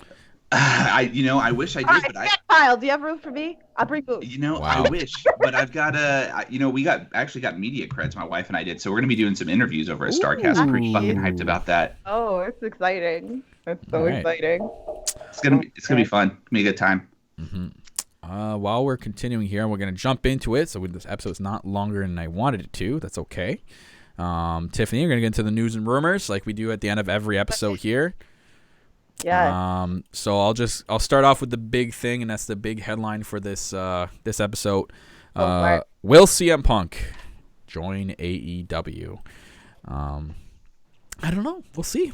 That's not it. While Punk, hang on, I have it here. So basically, pro wrestling is in his blood, CM Punk, and his alleged appearance at, it was called MKE Wrestling when he did the whole masked thing. It was 5 years to that date, or not to that date, since then, that he quit WWE, and him appearing up as on a pro wrestling ring was long overdue. Sure, he was wearing a mask, but it was unexpected and fun, which leads to a lot of speculation. And the ultimate question, will CM Punk be in AEW? Apparently, it depends on a lot of factors. CM Punk may say in public that he's an MMA guy now, but his pro wrestling return has come out of nowhere, and his timing is remarkable. Him wrestling again is good for business, and for any business that takes him, and most likely to bring in wrestling fans from all over. AEW has brought in quite a few names, such as Pac, Chris Jericho, Cody Rhodes, the Young Bucks, Kenny Omega, and the Lucha Brothers. They have been rumors that big money offers have been made to Dean Ambrose as well. While AEW's roster has a lot up and coming talent, AEW would pay big bucks to get the voice of the voiceless to return to the ring. CM Punk could name his own price in his own schedule. In an interview with Gary Cassidy, Chris Jericho gave his insight on this speculation. He says, "The days of wrestling 100 times a year are done. I don't want to do that. I'm not interested in that. That's the way I feel right now. I want to continue having great matches, and that means something." One of the reasons that CM Punk left WWE was that he found the schedule grueling and was not enjoying it anymore. This goes back to what I was saying about that he probably sees them when he hears the rumors of them doing it, or maybe it is confirmed that he knows behind the scenes that they're going to be doing an off season, and that's what draws him to it. Back to Jericho, if he's booked right, he can have such dream matches like against a Kenny Omega, a Pac, or a Cody Rhodes, the American Nightmare Cody Rhodes. So many possibilities are on the table. Apparently, an ex-WWE superstar CM Punk, this is another article, reportedly received a call from All Elite Wrestling. And this is according to Grain of Salt man himself, Dave Meltzer. AEW representative has reached out to Punk, but he isn't interested. This is quote from Meltzer. "CM Punk does not seem like he wants to do anything in pro wrestling. He has plenty of opportunities to do so, though. I know he hates WWE, and he has every right to after that lawsuit. That doesn't mean he should hate New Japan or AEW and all that. The reality is he's still under contract with the UFC somehow, even though they'll never use him again. But he doesn't seem to want to be around wrestling. If he doesn't, more power to him. If he wants to be around wrestling, he can call them. They've already called him. I know that. He just doesn't want to be around wrestling." So AEW's reached out to CM Punk, according to Meltzer. Whether if that's true or not, again, I've seen a lot of things that he speculated on that I've seen not come true, and I've seen stuff that he speculated on that have come true. So he's really a mixed kind of guy, but the fact he pointed out that AEW reached out to him, but he doesn't know what the answer is. He thinks that he said no, or he thinks he knows he said no. But I think if they reached out to him, it would probably have been a private phone call that no one else is going to know. Yeah. But them, Yep. like whoever he spoke to and CM Punk. Those two, that's it. Nobody else. As to what happened during that phone call. So as far as we know, they've been in contact. We don't know the answer or what the likes of that phone call was. This goes back to what we were just talking about. We do think he's going to be in AEW. I kind of want him to be in AEW. I think it would be sweet. It'd be a huge ratings grab. You got to think of it like Punk's a huge name in professional wrestling. For him to go on AEW and for AEW to get him would be huge. Obviously, they're not going to try to put all their eggs in one basket with him, but I think they are looking hard on him, a guy like him, a guy like Jon Moxley, to come to this company to be a big boost for this brand. I think CM Punk could do a lot. He could do a lot with AEW, and he can have fun still with it. This goes back to what I was just saying with the offseason. The big thing is why he left WWE is because of that grueling schedule. If he comes to AEW and they're offering him a schedule exactly like Chris Jericho, who just said, I just read you that he doesn't want to wrestle 100 times a year. He's going to be with AEW to wrestle certain matches and not to be there full time.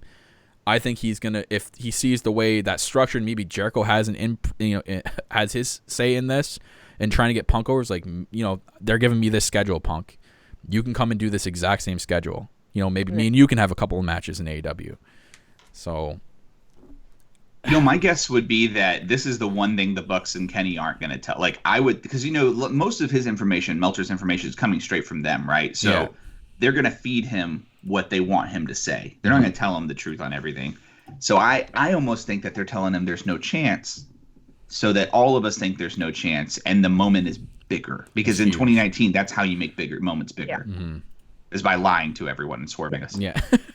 Because it is. It's like, or else we're going to find out. Because, Frank, if it gets on the dirt sheets, everybody knows. It's so it's easy. Still a big moment. It won't be as big. You'll get more of a pop if, he just shows up. You're right. Because then it's on cage side seats and, and 411 Mania and everywhere else. And people are covering it. And it's like, well, knew this was going to happen. Still cool. But, what if I didn't know, Right. Yeah.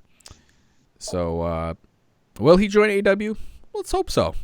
Let's hope so. It would look very good. That's all I'm gonna say. It would be. I think it would be beneficial for him, especially what AEW is trying to do.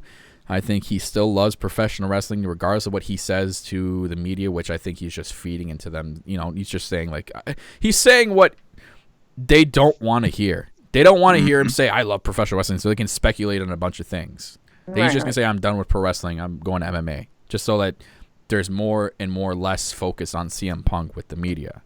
So it's going to be interesting. So, yeah. Tiffany. All right, what else we got? Let's get some more news and rumors here. AEW Turner partnership to be announced next week at Madison Square Garden. No. What? No, that's like WWE's that's their main. They were pissed when Supercard took over for this year because they were trying to get that for the Hall of Fame, and when they signed or when they were able to get it before WWE, they were pissed. Yeah. Waited too long. I don't know. I told Kyle that I might have to take a train ride into Madison Square Garden and see if I can go find some peeps. So MSG is their home. That's their turf. So I mean, it's only half an hour for me. So maybe get on the train and go see what the hell's going on. But anyways, go on with the article. So anyway, All Elite Wrestling television deal with the announcement next week, according to a report by The Wrap. The story notes that AEW Turner deal is virtually done, and the plan is to announce the TV deal an hour before Warner's media upfront presentation on Wednesday. AEW President Tony Khan will be joined by wrestlers in Madison Square Garden to pitch the advertisers. The presentation begins at 10 a.m. Eastern Time and will have coverage here on WrestlingNews.com. So this coming Wednesday. Or is it the Wednesday of before Double or Nothing? It's this Wednesday. This coming Wednesday. Yeah, upfront start on the 15th. Ooh, okay. That's going to be interesting. And that was Tony Maglia that wrote that. Tony Maglia did an amazing job covering that because he got a bunch of shit all day long for that article. And he was on it on Twitter, making sure that he corrected things and was making sure fake news didn't get out from him. So I just wanted to make sure and put that out there because he did a great job. Awesome. Almost dropped my mic. Yeah, I'll keep my eye on that. That'll be cool. It's gonna be Tony. Or sorry, it's gonna be Tony. It's gonna be TNT. It's gonna be Turner. Billionaire Ted coming back into wrestling. That's gonna be interesting. I think do you think maybe in the back of Ted Turner's mind, he wants to take a second go at it? And he sees that this one's being fronted by a billionaire, that he doesn't have to have his full. It's different, right? This is different this time around because Ted was in Tony Khan's shoes back then for WCW, right. Was he not? More or less, yeah. So he's gonna have less say in it. He's just gonna be the television provider, and if it's not working out like what Turner wants to work out, he's not going to see it as a failed thing that he created. So I think it's a little bit different this time around, and whatever. Big Ted wants to come back into wrestling. That's good for him. TNT is probably going to be it, and Tuesday Night Dynamite for sure. I think it's going to be the TV show. I love that. Tuesday Night Dynamite. That's interesting. It's a good name, one that you'll remember. You're going to remember that I watch Dynamite on Tuesdays. Yeah. That's sweet. Okay, I like that. I'm curious to see how the promos for it are going to be like wrestlers, wrestler commercial promos. That'll be cool. I think that'll be sweet. So that was it, Tiff, for that article? Yeah. Okay, so I have here is why WWE possibly signed Goldberg to work the Saudi Arabia event and to keep him from AEW. So this was interesting because everyone thought for sure Goldberg was coming to AEW, like he was going to be the big surprise, and there was talks of him talking with AEW as well. So what this article says here, Goldberg will be making his Saudi Arabia trip, of course, man, Saudi Arabia with this dirty Saudi money, in order to work with WWE. This is rather surprising announcement, but WWE obviously had their reasons. Dave Meltzer noted on the Wrestling Observer Radio that a very strong possibility why WWE elected to bring Goldberg on for the upcoming Saudi Arabia show is because they want to keep him from AEW. So, quote from Meltzer: the Bill Goldberg deal they called Big Goldberg, obviously. Goldberg didn't call them, so they called him. And the Bill Goldberg deal is to sign him to a deal which they wouldn't have done except they figured that he would go to AEW. They wanted to make sure that there is no mainstream guy that they can add to the roster that might get them off, that curiosity that might get viewership or anything like that. So basically he's saying that he didn't want them to go over to AEW because he didn't want to see them succeed with a high rating spike with a guy with a name like Bill Goldberg. So I don't blame. I really don't blame WWE in a sense that way to steal Bill Goldberg. I'm not upset about it. Sure, take him. Doesn't bother me. I really didn't want Bill Goldberg in the first place to come to AEW. I really, in my head, I don't see a place for him in this company. He's not the kind of guy I would want for this company. That's just my take on it. He'd be a good enforcer type role, maybe. That role. I would want him to be I take him as maybe a backstage guy or maybe a performance center help. I don't want him on TV. I'm not a Goldberg. Maybe it's just me. Maybe I'm not a Bill Goldberg guy. I'm with you on that one. I don't want him there. But he saw that Saudi Arabia would give him X amount of millions of dollars for one show. Why wouldn't you want to go? Like, if you put yourself in Bill Goldberg's shoes, you're at this point in his career, and WWE's like, oh, by the way, we're going to do a show in Saudi Arabia. They're going to give you, what is it? I'll just get X amount $1 million for one show. Mm-hmm. And from what I read it was $2 million for one show. Ugh. Can you imagine getting paid $2 million for one show just to go over you can have like a 2-minute squash match with Brock Lesnar again, but you're getting $2 million again, or just for doing one show? Why wouldn't you sign and go over there? For sure. That's incredible. So I don't blame WWE for doing that. They basically doing stuff rather than not. I'm trying to word this. They're doing things to make it seem like they're not scared of AEW. Meanwhile, it's kind of almost obvious they're doing a lot, especially with the whole reinforcement of contracts and them not letting go of certain wrestlers, doing these sketchy contract freezes behind the scenes. It's just showing a lot of true colors here, and it's bad. I don't know if I truly believe the backstage environment in the WWE is really semi-toxic right now. But just with everything that gets released week after week, with what's happening backstage with some wrestlers, with the heat and everything, I'm just like, why would you want to be back there? I don't blame stuff like Sasha Banks and Luke. What they're doing to Luke Harper, I think, is the worst. That's sad. Sure. Like, just let the guy go. You're not using him. Why would you want to freeze his contract? That's petty. It's fucking petty. Anyways, so yeah, Goldberg, sure. Going over to WWE, probably signed a Legends contract too, and he'll just stick around with having the WWE name under him for a while now. I don't know what's going to make of that after this, but I don't even think they named the Saudi Arabia show, have they? There's no Greatest Royal Rumble 2 or whatnot yet, or Crown Jewel 2. There's a rumor it's going to be called Sands of Time. Oh, God. In honor of Aladdin, I think. Oh, God. I'm sorry. Okay. Anyways, I don't know if the Aladdin thing's real, but that's just what I'm rolling with. It sounded plausible, though, right? They should pay Will Smith to go over and do a genie thing, a genie scene behind the scenes. Oh. Anyways, Tiff, let's move on from this trash. Okay, let's go. Like wrap into some of the stuff that's going on, because I have 3 different articles, but it kind of could coincide each other. Okay, so All Elite Wrestling has signed a deal to air the Double or Nothing event on ITV in the United Kingdom. So for all you UK guys out there, you guys will be able to view this. So, and this is where, Kyle, that they named the new match with Kip and Sammy Guevara. Okay. So Guevara. So that's going on.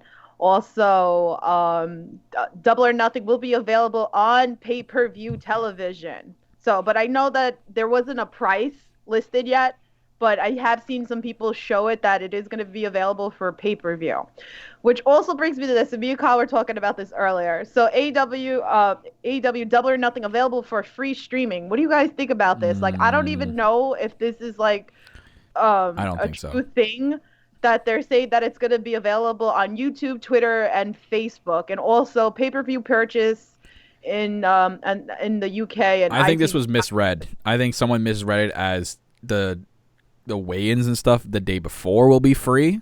Mm-hmm. I don't see the pay-per-view being free at all, especially because it's on pay-per-view. If you're paying for the pay-per-view, why would you watch the pay-per-view? Yeah. Why would you just watch it for free than paying for a pay-per-view? To me, it's a little weird how it hasn't been officially, like, what they're officially going to be shown, like their main platform is going to be for the pay-per-view. Well, I saw like Cody tweeted something the other day, and he said soon that all that information. I just don't know why why it's so late. Like I would have thought for sure right off the bat, Fight TV maybe have been a place for it to show. They got to wait for the media up front because they're probably waiting to finalize that deal so they can show the buy-in on cable television instead of putting everything on pay-per-view. A clue, Sherlock. Yeah, because if you search for it on the Fight TV app, you're not going to find it, but you find the weigh-in that you can pay-per-view. But that's also included with all the other shows and stuff. Starcast? Yeah. So, I don't know. Like, it would be cool for free, but come on, let's be real. It's not going to happen. All In wasn't free. I'm hoping it's reasonable price. I don't see, like, it being insanely crazy. I'm gonna guess anywhere from $30 to $40. Yeah, I think they don't want to. They don't want even. It's tough to compete with WWE in this sense because they obviously have the network now, right? I imagine that eventually AEW will work on a network of their own, like just for like not like live TV, but for like content and pay-per-views. But for this event, it's probably really tough for them to find somewhere that's going to be reasonably priced.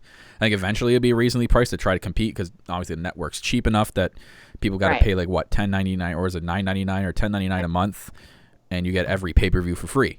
So you want to compete with that in a sense. So I think just for this event, it'll be cheap enough that it won't be like regular like if you compare it to like an MMA pay-per-view where you're paying like $60-$70 for the event. I don't think it's going to be anywhere close to that. I would say max $45-$50 would be my max. Yeah, 50. I think is what I think would be the max too. Yeah. Yeah. I think it's going to be like $39.99. So we shall see. I shall see. So, just from a last bit of news here, it's a subtle shot, but I don't know if you can take it as a shot. Some people are taking it as a shot, but Dustin Rhodes apparently took a shot at Vince McMahon, his new merchandise. So I thought, and it's weird because I thought it was the original Last Ride shirt, and I'm looking at the shirt and going, where's this like jab? I didn't see this other T-shirt. The shirt is being currently sold on Dustin Reynolds' official store, and it's a brilliant take on the classic idea. Instead, it shows a panda. It's a panda bear wearing Goldust's makeup, and he's hitting Vince McMahon. It's like a cartoon sketch with an elbow drop from the top rope. And it's a very interesting T-shirt because it's got the old school WWF logo in the back. Yeah. And you can't mistake the guy on the ground to be Vince McMahon. This is a T-shirt that he's selling of him elbow dropping Vince McMahon. This is being released after leaving the WWE for AEW. So I'm like, okay, that's how did he get the license for that WWF logo? How did that happen? Boy. Oh my God! I forgot to get a snippet, guys. While I'm talking here, you could. Okay, you're gonna put it up. I'm gonna put it up for you guys. But I can't believe this. I honestly, how is he able to do something like this? I literally don't know what to make of this. I don't. Might have got permission from the World Wildlife Foundation. Yeah. As long as you use a panda bear, you can use it. Yeah. It's like, well, I don't know about the WWF logo, but I'm using a panda bear. Okay, you go ahead. Promoting wildlife, yes. And you're elbow dropping Vince? Sure, why not? So I'll put it on the screen for you guys right now. There you go. God, look at this thing. Panda with Goldust paint. That's another thing too. It's Goldust paint. Elbow dropping Vince McMahon with the WWF logo in the background. What the hell is that? I don't know if I'd rock that T-shirt, to be honest. It's not a me T-shirt. No. For you people out there, love that. It's on Dustin Reynolds' store. By all means, go ahead. It's cute though. Yeah, I'd wear that shirt. For sure. I feel like I'd wear it to a WWE event. I might for Jimmy for like his birthday or something. And tell Jimmy to wear it to a WWE event if he's sitting in the front row and going to be on camera. Yeah. You pay like $800. Or careful, security might tell you to remove it and leave the premises. And then the next day on Tuesday on SmackDown, it'll be okay to wear. Oh my god. But that's all the news I got. Yeah, so that's all the news I have. But by the way, I just wanted to shout out our friend Kay, who makes these awesome Yes. We forgot to do candy. that. I apologize. I forgot to do this earlier in the show. But look at that awesome candy, guys. The Undertaker, that's for Jimmy. And I'll transition on the screen for you guys right now. There you go, guys. Go check out Kay's Candy at KARIMENASHE on Twitter. She makes awesome WWE candy you can actually order and get shipped to your house. So we got a couple AW inspired ones at the top there. Tiffany did meet with her in person. You can see there on the left side of the screen. Both rocking the AEW hoodies, which is cool. So go check out, guys, her stuff. Awesome stuff. Kif's got some for herself. They're really good. They're really good. And she's made some for the Bucks, for SCU. Bret Hart. Oh, Bret Hart. Awesome. So go check her out, guys. Pretty cool. If you're interested in some printed candy, for events, you want to hold like a wrestling party, you want some treats for your friends, man. I don't know. Stuff. We're going to need some AEP ones. You know, just saying. Okay, keep us in mind, girl. There you go. Anyways, guys, I do want to thank Anthony again for joining us on this week's All Elite podcast. For sure, would love to have you on again some other time, Anthony. If you ever want to come back on, you're more than welcome to. Guys, go check out their podcast, Smark To Death Podcast. Link is down in the description for you guys below. And then make sure you are also following Anthony on Twitter as well. I'll be sure to put his Twitter handle down below it after this is done recording. Other than that, guys, thank you for tuning into episode number 20. Make sure you tuned in next week for episode 21, where myself and Tiffany will announce the date for our Double or Nothing predictions.